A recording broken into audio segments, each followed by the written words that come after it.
Now, let's talk a little bit about the state of the country's manufacturing sector. A new study shows that the sector, which has been a major driver of economic growth in the past, is in urgent need of a turnaround. Job creation in manufacturing has dropped from 1.8 million people to at least 1.4 million at the height of COVID-19. Now, this is among some of the key findings of that study, and we've got Iraj Abedian, who's an economist for Pan-African Investments and Research Services, conducted the study. He joins us now to unpack this further.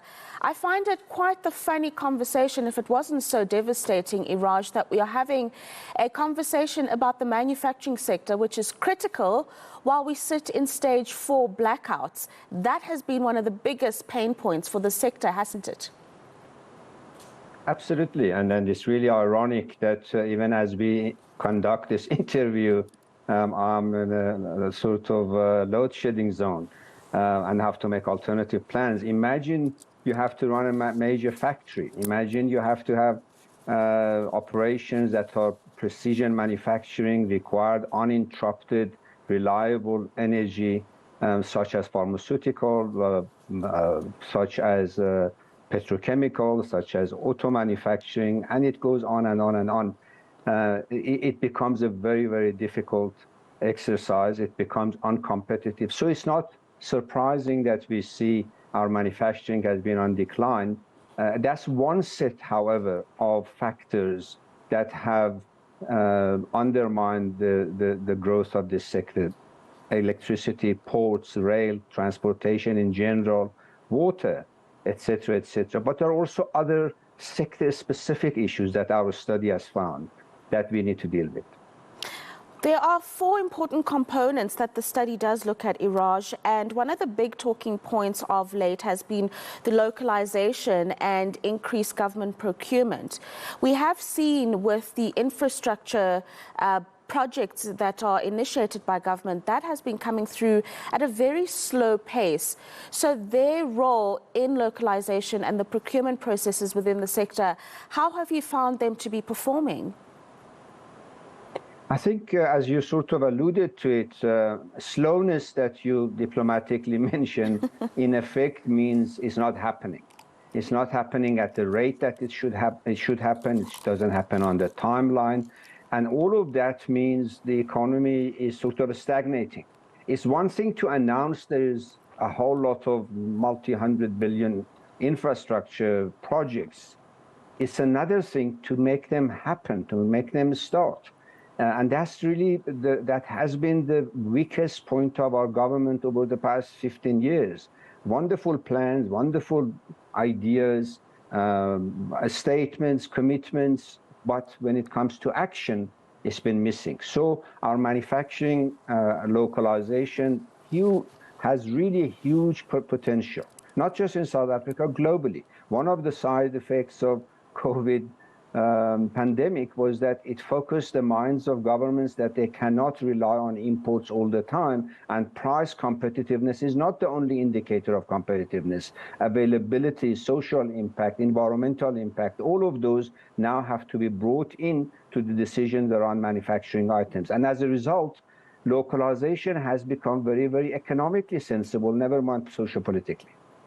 Absolutely, and that's very important, especially given the current account deficit that we reported on earlier last week, that South Africa is simply importing a lot more than it exported in the second quarter. And I know there are global factors, but that is a concerning fact within itself. So I suppose the important thing here is to realize that the manufacturing sector creates a domino effect in that it's able to create jobs should there be the right environments created, create jobs as well as attract investments.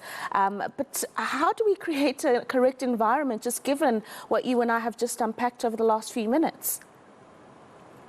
I think just before I answer that question related to the point that you made, it's important to also highlight that not only manufacturing is important for growth and for job creation, but also manufacturing creates the right type of jobs, highly paid jobs, highly skilled jobs, increasingly at a global level. So that's another reason why we should focus on manufacturing. How do we do it? Answering your questions, in our report, we highlight And by the way, the report is produced, commissioned by Proudly SA, and is freely, widely available. In the report, we identify two sets of factors that we need to pay attention to really urgently, not talk about do them. One is a set of factors such as energy, such as port or logistics more broadly, that applies to all industries. That has to be done, and that has to be done by government and private sector consultation. There are other sets of factors that are very much industry specific. We cannot generalize them. You can have the best ports, the best uninterrupted electricity, competitive, etc., but the business of manufacturing pharmaceuticals is very different from the business of agro-processing. That's also manufacturing, but it's a different type of manufacturing. Medicine is a different manufacturing than manufacturing clothes or apparels. So we need to then focus on sector-specific requirements for success, and that means government needs to govern very differently. DTI in particular has to operate very differently from what it has done historically, and that means bringing those specific entrepreneurs in the sector around the table and listen to them, not dictate to them. And in that regard, SMEs, small and medium enterprises, are particularly significant. Government does not listen enough. It dictates too much to SMEs, does not listen to SMEs. And in the meantime, entrepreneurs in that sector are the ones who know what problems they face, what support they need.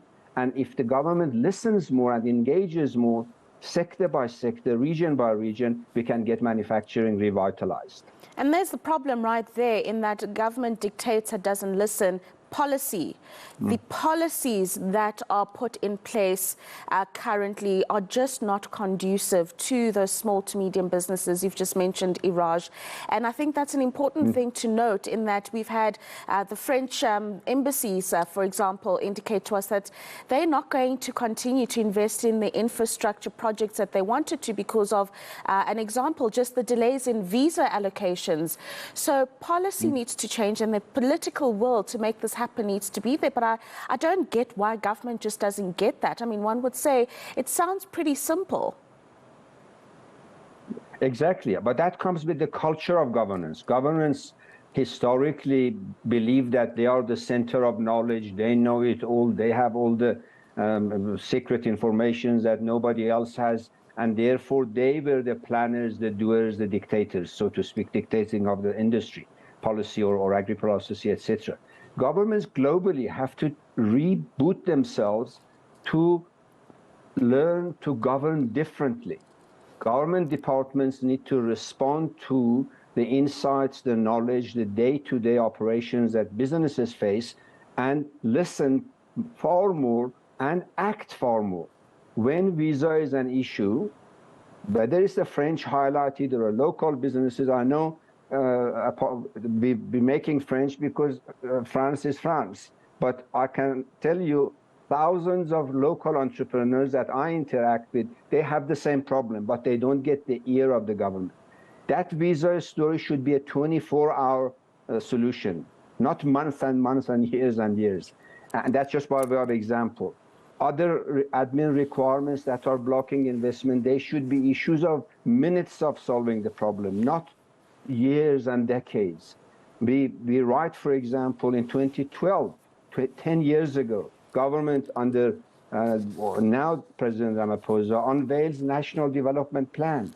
Part of that is capacitating the state, a capable state.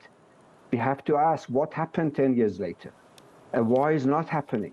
And that's really what the French are saying. That's what the local entrepreneurs are saying. And of the local entrepreneurs, I particularly want to reiterate the importance of small and medium enterprises that are the creators of new jobs, new opportunities, and new employment for the nation. But they are not getting the ear of the government. They're not listening. They're really not listening at all. But let's hope, Iraj, by some kind of miracle, something will change. That is Pan-African Investment and Research Services economist Dr Iraj Abedian joining us this morning. Let's move on to some court issues now, and we take you to the Senzo trial, where the murder trial there resumed.